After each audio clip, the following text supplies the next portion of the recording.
A new Mars rover rolls across red sand in the Atacama Desert in Chile. The rover has all of the latest technology developed by NASA to aid in the study of Mars. Why are NASA scientists testing a Mars rover in South America?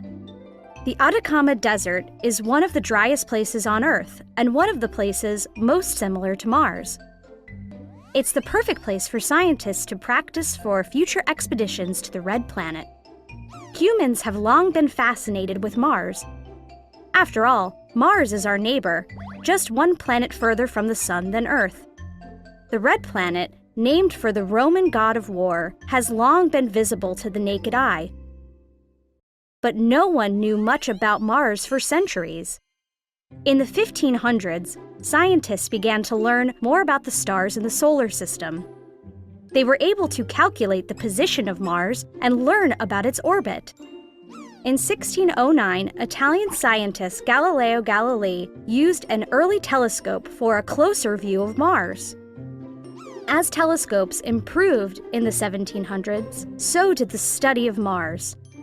Scientists began to work out other details about the planet. Early measurements of its rotation and tilt were later proven to be nearly correct. Mars takes 24 hours and 37 minutes to complete a rotation. The planet has a tilt of around 25 degrees.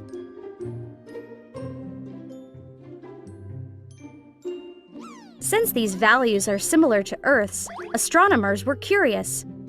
Could Mars be like Earth? The red planet's physical features also encouraged people to believe that it was similar to Earth. Astronomers noticed light and dark areas on the planet's surface and believed them to be oceans and land masses. In 1877, Giovanni Schiaparelli published a detailed map of Mars that included these Earth-like features. He also included long straight lines that he had observed cutting across Mars's landmass. These lines looked much too orderly to be natural features. Schiaparelli thought that they were waterways that had been made by intelligent life. His beliefs were disputed, and it was later realized that the lines were an optical illusion. But the idea of a complex civilization on Mars had already gripped people's imaginations.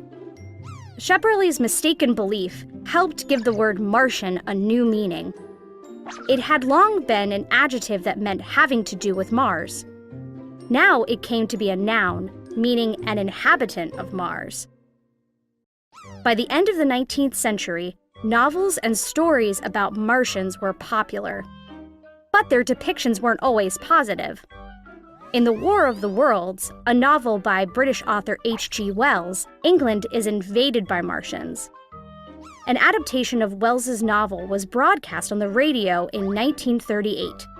The first part of the story was told as a series of news reports. Many listeners panicked because they thought Martians had really invaded Earth. By the 1960s, the widespread belief in Martians began to disappear, but Martians remained figures in popular culture. Rather than scary unknown invaders, they were more likely to appear as funny characters in comedies. What caused humans to change their minds about Martians? Space exploration was finally possible, and humans eagerly raced to explore space. The Soviet Union and the United States sent spacecraft to fly close to Mars and take photographs. In the 1970s, probes landed on Mars and sent back the first photographs from the surface. Mars was found to be cold and dry with a surface covered in red dust. There were no signs of Martians. Since then, many unmanned missions have been sent to explore the red planet. There are some similarities between Mars and Earth. Mars has polar ice caps, mountains, plains, and sand dunes. But the environment is not very Earth-like at all. The planet's atmosphere is mostly carbon dioxide. With these conditions, no form of Earth life is possible on Mars. However, scientists have found the minerals and chemicals necessary for life. There is also evidence that Mars once contained water. New questions began to arise. Was there once life on Mars? Do microscopic forms of life still live deep under the surface of Mars? Might we be able to build human colonies on Mars one day? Some people even wonder if Mars could be transformed into a planet like Earth. So far, Mars has turned out to be less like Earth than early astronomers believed. But we have a long way to go before we fully understand the red planet. Luckily, more missions to Mars are planned, and the unique conditions of the Atacama Desert are helping scientists to prepare for these expeditions. Each expedition uncovers new information about Mars, but humans have barely even scratched the surface of the red planet's mysteries.